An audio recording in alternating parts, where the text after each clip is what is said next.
السلام علیکم ورحمۃ اللہ وبرکاتہ۔ بسم اللہ الرحمن الرحیم۔ وہ جس کی رحمت اپنے خاص بندوں کے لیے ہے، وہ جو آزمائش میں بھی ہم پر اپنی رحمت برساتا ہے۔ آج ہم اللہ تعالیٰ کے خوبصورت نام الرحیم پہ بات کریں گے۔ الرحمن پہ بات کرتے ہوئے ہم نے یہ کہا تھا کہ اللہ تعالیٰ رحمت ایک خاص ہے اور ایک عام ہے۔ اس کی عام رحمت سب کے لیے ہے، سب انسانوں کے لیے ہے، چاہے وہ کافر ہو، مومن ہو، حیوان ہو، تمام مخلوقات کے لیے ہے۔ لیکن جو خاص رحمت ہے نا، وہ ان کے لیے ہے جو اس پر ایمان لاتے ہیں، وہ جو رب کے فرما بردار ہیں، جو اپنے رب کو راضی کرنے کی کوشش کرتے ہیں، وہ ان پر اپنی خاص رحمتیں نچھاور کرتا ہے۔ اللہ تعالیٰ ہر حال میں اپنے بندے پہ مہربان ہے۔ ہم نہیں جانتے نا، ہم تو ظاہری چیز کو دیکھ کر فیصلہ کرنے والے لوگ ہیں، لیکن وہ مہربان رب جانتا ہے مجھے اپنے کس بندے کو کس وقت کس نعمت سے نوازنا ہے، کون سی نعمت اس کو کب دینی ہے جس کو لے کر وہ شکر گزاری کرے گا، اور کون سی نعمت اس کو دے دی جائے تو وہ اس کو لے کر نافرمانی کو ناشکری کرے گا۔ اور ایسی خاص رحمت کے تحت وہ کچھ چیزوں کو اپنے بندے سے روک کے رکھتا ہے، اور اس میں ہی بندے کی بھلائی ہوتی ہے۔ اور اصل ایمان ہے کہ انسان اپنے رب کے فیصلوں پہ اعتماد کرتے ہوئے، اپنے رب کی رحمت کو محسوس کرتے ہوئے اس کے آگے اپنے تسلیم خم رکھے، جیسا میرا رب راضی، جیسے میرا رب چاہے۔ کیونکہ اللہ تو دوست ہے نا ایمان والوں کا، اور مومن کو تو ہر حال میں خیر ہی خیر ہے۔ اور یہ چیز مومن کے سوا اور کسی کو نصیب نہیں کہ جب اس کو کوئی نعمت پہنچتی ہے تو وہ اللہ کا شکر ادا کرتا ہے، یا رب یہ میری وجہ سے نہیں آئی، یہ تو نے مجھے دی ہے۔ تو اللہ اس سے راضی ہو جاتا ہے، اللہ اس سے خوش ہو جاتا ہے، اور جب اس پہ کوئی تکلیف پہنچتی ہے تو وہ اس پہ صبر کرتا ہے، تو وہ اللہ تعالیٰ کی رضا کو پاتا ہے۔ اور صبر پہ اس کو بے حساب اجر کی خوشخبری سنائی گئی ہے۔ وہ الرحیم ہے۔ بندہ مومن کے لیے اس دنیا میں ہر چیز رحمت ہی رحمت ہے، کبھی اچھی شکل میں، کبھی تکلیف کے شکل میں، کیونکہ کچھ تکلیف کو انسان کو اللہ تعالیٰ سے اور قریب کر دیتی ہے۔ فار ایگزامپل، آپ جا رہی تھی، آپ کا پاؤں صوفے پہ لگا، آپ حجاب باندھ رہی تھی، آپ کو پن چبھ گئی، آپ کپڑے پریس کر رہی تھی، استری لگ گئی۔ وہ وقت، وہ لمحہ جس میں آپ کو پن لگی، استری لگی، اس میں آپ کے گناہ معاف ہو رہے ہیں۔ بندہ مومن کا حال کتنا عجیب ہے اور خوب ہے نا، جب اس کو کوئی مشکل پہنچ رہی ہوتی ہے، کوئی بھی مشکل، ذہنی پریشانی، کچھ بھی، اس کو جب وہ پہنچ رہی ہوتی ہے تو اس کی گناہ معاف ہو رہے ہوتے ہیں۔ اللہ تعالیٰ نے اپنے بندوں کے لیے مقام اور درجہ رکھا ہوا رہتا ہے۔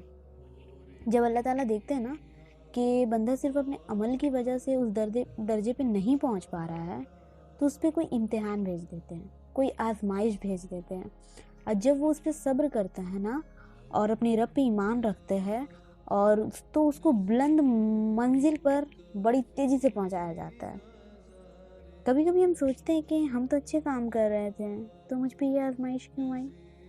تو اس وقت بندے کو سمجھ نہیں آتی ہے، لیکن بندے کی سوچ معمولی ہے نا، کمزور ہے، بندے کو ہر بات سمجھ آ ہی نہیں سکتی۔ اللہ ہی صرف کامل ہے، تو ہمیں ایسی باتیں کیسے سمجھ آئے گی کہ کوئی آزمائش ہم پر کیوں آئی ہے، کیوں آئی تھی، کیوں آ رہی ہے؟ لیکن ایمان والے یہ یاد رکھتے ہیں کہ اللہ ہر حال میں میرے اوپر الرحیم ہے۔ وہ تکلیف دے کے رحم کر رہا ہوتا ہے، وہ نعمت دے کے رحم کر رہا ہوتا ہے۔ ہم تو اس کی رحمت کا اندازہ کر ہی نہیں سکتے، کیونکہ اللہ سے بڑھ کر کون جانتا ہے کہ بندہ کس حال میں، کہ وہ کتنی کوششیں کر رہا ہے۔ بعض اوقات ایسا ہوتا ہے نا کہ کوشش کے باوجود انسان کو کوئی نیک کام نہیں کر پاتا جو وہ کرنا چاہتا ہے، تو اللہ تعالیٰ اس کی نیت پر بھی اجر لکھ دیتے ہیں۔ ایک حدیث میں آتا ہے کہ تمہارا رب بڑا رحیم ہے۔ اگر کوئی شخص نیکی کا ارادہ کرتا ہے اور وہ اسے کر نہیں پاتا، تو اس کے ارادے پہ اسے ثواب لکھ دیا جاتا ہے، اور اگر وہ اس کو کر گزرتا ہے تو 10 نیکیوں سے لے کر 700 تک نیکیاں لکھ دی جاتی ہے، بلکہ اس سے بھی زیادہ لکھ دی جاتی ہے۔ اور اگر کوئی شخص برائی کا ارادہ کرتا ہے, مطلب گناہ کا ارادہ کرتا ہے, اور وہ کرتا نہیں ہے تو اس پر کوئی گناہ نہیں لکھا جاتا, اور اگر کر گزرتا ہے تو صرف ایک گناہ لکھا جاتا ہے. یہ ہے الرحیم کی اسپیشل رحمت. کیا کوئی اور ایسا ہو سکتا ہے؟ ایسا کوئی مہربان ہو سکتا ہے جو صرف اچھی نیت پہ انعام دے, اور اگر کوئی برا ارادہ بول دے تو اس کو شاباشی دینے والا ہو؟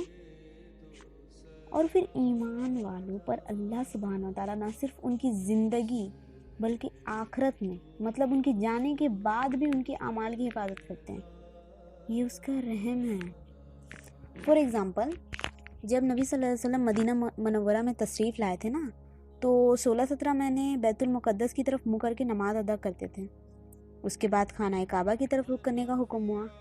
تو ایسے میں جو لوگ فوت ہو گئے تھے اور بیت المقدس کی طرف رخ کر کے نماز ادا کی تھی, تو باقی لوگوں کے دلوں میں یہ خیال پیدا ہوا کہ کہیں ان کی نمازیں ضائع تو نہیں ہو گئی.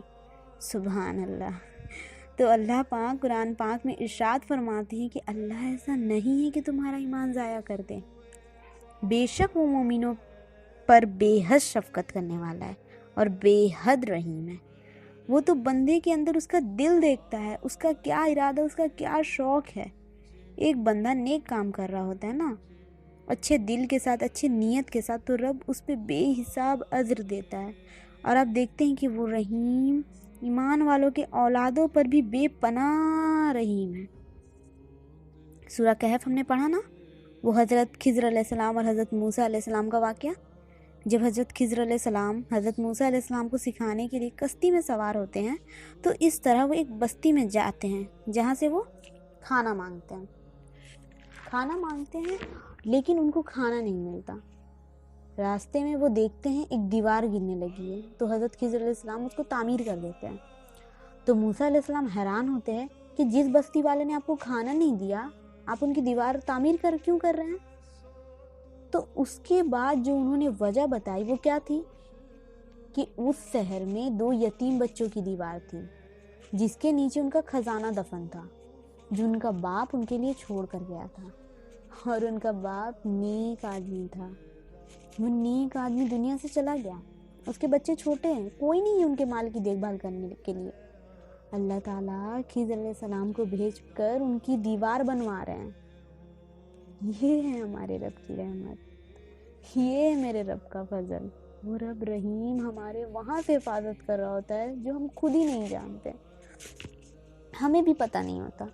اسی طرح آخرت میں اللہ تعالیٰ رحیم اپنے خاص بندوں کے چہرے روشن کر دیں گے, ان کو اپنی رحمت میں لے لیں گے. جیسے دنیا میں ان کی حفاظت کرتے ہیں, ویسے ہی آخرت میں ہر عذاب اور تکلیف سے بچا کر ان کو اپنی خاص رحمت عطا کریں گے اپنی جنت میں.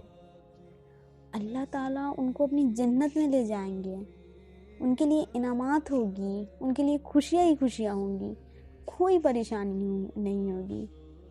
اللہ اپنے دوستوں پہ اس دن بہت مہربان ہوں گے. ان کو اس دن نہ کوئی غم ہوگا, نہ کوئی ڈر ہوگا, نہ کوئی خوف ہوگا, نہ کوئی پریشانی ہوگی, کچھ بھی نہیں ہوگا. اللہ ان کا میزبان اور وہ اللہ کے مہمان ہوں گے. یہ ہے ہمارا رب.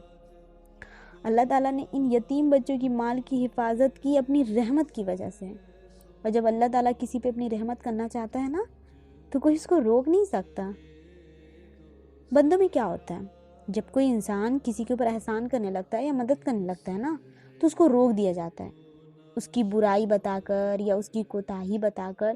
پھر دل کہتا ہے اچھا اس نے یہ کیا تھا, چھوڑو اب رہنے دو. مگر اللہ کی جب رحمت کسی کی طرف متوجہ ہوتی ہے نا, تو کوئی اس کو روک نہیں سکتا. اور اللہ تعالیٰ قرآن میں فرماتے ہیں کہ جو اللہ تعالیٰ اپنی رحمت کو کھول دے تو کوئی اس کو بند نہیں کر سکتا, اور اگر وہ اپنی رحمت کو بند کر دے تو کوئی اس کو کھولنے والا نہیں ہے. بے شک وہی سب پر غالب اور کمال حکمت والا ہے. اس لیے آپ اپنے رب سے ہمیشہ اس کی رحمت مانگا کریں. اللہ کے رسول صلی اللہ علیہ وسلم مشکل میں کہتے تھے, اے زندہ رہنے والے. ہائے ہمارے رب کی کتنی پیاری صفت ہے نا. دنیا میں کتنی سپر پاور ہے, کتنے طاقتور لوگ ہیں, سب مر جائیں گے, سب مر گئے ہیں, آنے والے بھی مر جائیں گے. کوئی کتنا ہی بڑا کیوں نہ ہو مر جائے گا, موت اس کو ہرا دے گی. مگر ہمارا رب, ہم سب کا رب, وہ ہے جو ہمیشہ سے زندہ تھا، جو ہمیشہ زندہ رہے گا۔ ہمارا رب وہ ہے جس کو کوئی ہرا نہیں سکتا ہے، وہ ہے باس، وہ ہے لیڈر، وہ تو سلطنت کا بادشاہ ہے، اس کو کچھ ہرا نہیں سکتا۔ اے زندہ رہنے والے، اے قائم رہنے والے، سبحان اللہ، اور رکھنے والے، تیری رحمت کی فریاد کرتا ہوں۔ پھر بندہ مومن جب دنیا سے جانے لگتا ہے نا، مطلب پلٹنے لگتا ہے نا، تو رب رحیم اس کی روح نکالنے کے لیے بھی نا اس کے پاس رحمت کے فرشتے بھیجتے ہیں، حضرت عزرائیل علیہ السلام کے ساتھ، جو اس کے ساتھ مہربانی کا معاملہ عطا فرماتے ہیں۔ حدیث میں آتا ہے کہ نبی صلی اللہ علیہ وسلم نے فرمایا، بندہ مومن جب دنیا چھوڑ کر آخرت کی طرف متوجہ ہوتا ہے نا، تو سورج کی طرح چمکتے دمکتے چہرے والے فرشتے جنتی خوشبو اور جنتی کفن لے کر ان کے پاس آتے ہیں، حتیٰ کہ وہ حد نظر تک اس کے پاس بیٹھ جاتے ہیں۔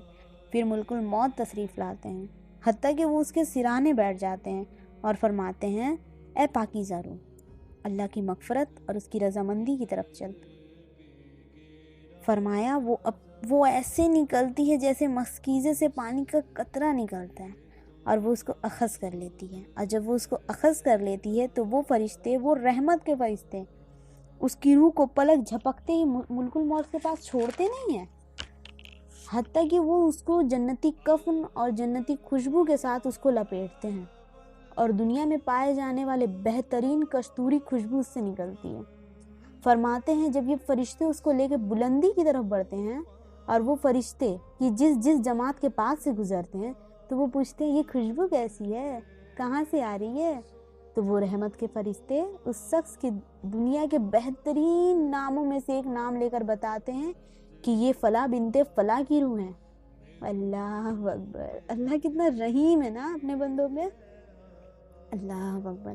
اللہ سبحانہ و تعالیٰ فرماتے ہیں سورہ الاعراف میں کہ میری رحمت ہر سہ کو گھیرے ہوئے۔ یہ تھا الرحمن۔ اللہ سے تعلق بنائیں، آپ کا اپنا رب، اللہ سے کنیکشن بنائیں۔ اللہ کے دوست جو ہوتے ہیں نا، وہ مر کے بھی زندہ ہوتے ہیں۔ وہ دنیا کے بادشاہ، دنیا کے حکمراں، سیلیبریٹی ایک پل کے لیے احساس کر لینا کہ لوگ بھولتے کیسے ہیں، کوئی دعا بھی نہیں کرتا یار ان کے لیے۔ اللہ نے آپ سے کب کہا کہ آپ مصلی سے اٹھنا ہی نہیں ہے آپ کو؟ بس اللہ کا بن کے دکھانا ہے، ذات میں، علم میں، بس اس کے بن کے دکھا دیجئے۔ جو چیز اللہ کی رحمت سے دور کرے نا، اس کو کوشش کر کے ایک طرف نکال دیں۔ جو اللہ تعالیٰ کو پسند ہے نا، وہ محنت کر کے اپنے اندر لانے کی کوشش کریں۔ اس سے کیا ہوگا؟ دنیا کے بھی مزے اور آخرت کے تو مزے ہی مزے۔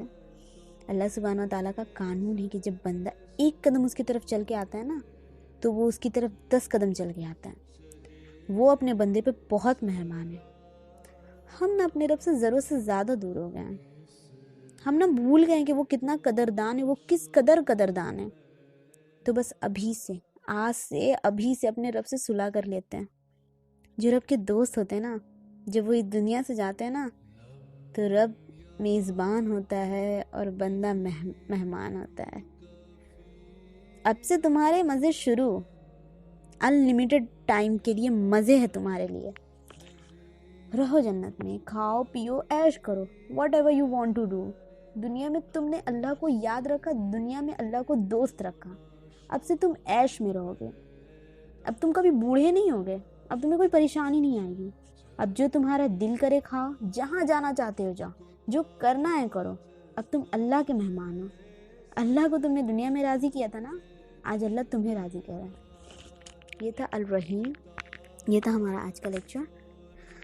پڑھنے سننے سے زیادہ اللہ تعالیٰ ہم لوگ کو اس پہ عمل کرنے کی توفیق عطا فرمائے، آمین یا رب العالمین۔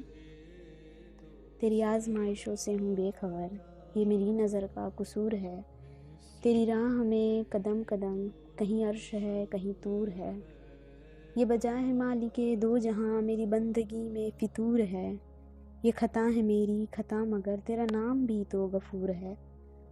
یہ بتا میں تجھ سے ملوں کہاں، مجھے تجھ سے ملنا ضرور ہے۔ کہیں دل کی شرط نہ ڈالنا، ابھی دل گناہوں سے چور ہے۔ تو بخش دے ہم سب کے گناہ، تو رحیم ہے، تو غفور ہے۔ السلام علیکم ورحمۃ اللہ وبرکاتہ۔